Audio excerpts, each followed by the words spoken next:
Assalamualaikum warahmatullahi wabarakatuh. Alhamdulillah kesempatan kali ini puasa asik masih bisa menemani Tribuners semua. Assalamualaikum warahmatullahi wabarakatuh. Halo Tribuners, selamat menunaikan ibadah puasa ya. Tak hanya Masjid Al-Aqsa, wisata religi yang ada di Klaten.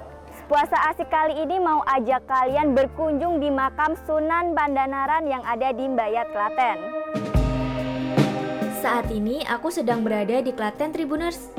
Di perjalananku kali ini aku sedang berziarah di makam Ki Ageng Pandanaran atau dikenal dengan Sunan Bayat.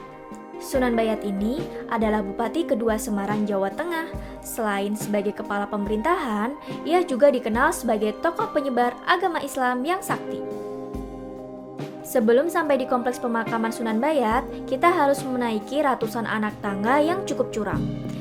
Tribuners harus menyiapkan fisik yang fit ya saat berkunjung ke sini, karena menaiki anak tangga lumayan menguras tenaga.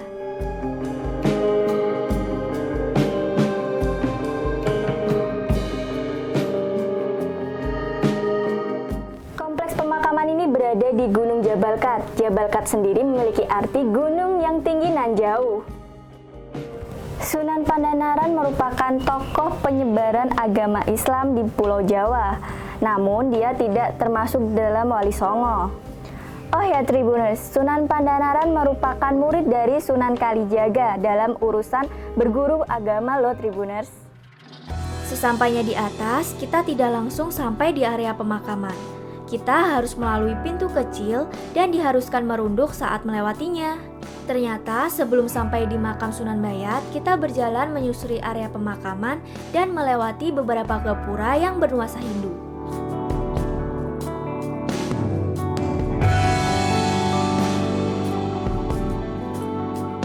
Setibanya di makam Sunan Bayat atau Pandanaran, aku langsung merasakan suasana ketenangan. Dari sepenggal cerita sejarah Sunan Bayat bisa dijadikan tauladan. Sunan Bayat atau Pandanaran dulunya adalah seorang bupati Semarang yang cukup terpandang, memiliki kekayaan yang berlimpah sehingga membuatnya menjadi sombong. Suatu hari datanglah Sunan Kalijaga yang datang untuk menyadarkan beliau. Dengan beberapa cara, akhirnya Sunan Kalijaga berhasil membuat Sunan Bayat tersadar akan kecongkakannya dan bersedia menjadi murid Sunan Kalijaga. Sunan Bayat diutus menemui Sunan Kalijaga di Gunung Jabal Kat dan perintah itu dilaksanakan oleh Sunan Bayat untuk berhijrah dan meninggalkan kekuasaannya serta seluruh harta kekayaannya yang beliau miliki, dan memilih mendalami agama Islam dan ajaran-ajaran keislaman yang diajarkan oleh Sunan Kalijaga. Hingga akhir hidupnya, Sunan Bayat senantiasa menjadi panutan karena beliaulah yang berperan penting dalam penyebaran agama Islam di Tembayat. Saat ini aku lagi berada di makam Sunan Pandanaran dan aku akan masuk ke dalamnya.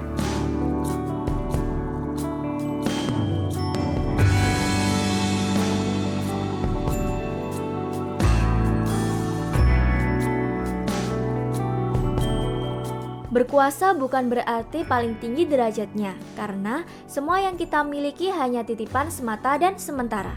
Sekian perjalananku di kota Klaten, sampai jumpa di perjalanan berikutnya. Wassalamualaikum warahmatullahi wabarakatuh. Terima kasih sudah nonton, jangan lupa like, subscribe, dan share ya.